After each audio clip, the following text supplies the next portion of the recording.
सुशांत कुमार नायक कार्तिक महोत्सव सभापति। कार्तिक महोत्सव आज प्रथम प्रस्तुति बैठक कार्यक्रम अनुष्ठित होता।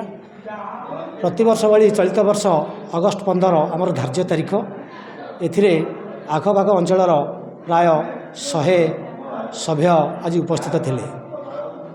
आस आमे बढ़िया कार्तिक महोत्सव गढ़ा यहाँ हूँ कार्तिक महोत्सव नारा।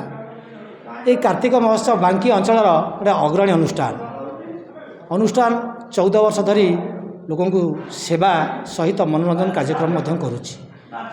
प्रति वर्ष ब्लड डोनेशन कैंप पिला मानकर एथलेटिक खेल फ्लड लाइट मैच ए वर्ष काउडिया मानकर सेवाश्रम कार्यक्रम अनुष्ठित करुच्ची।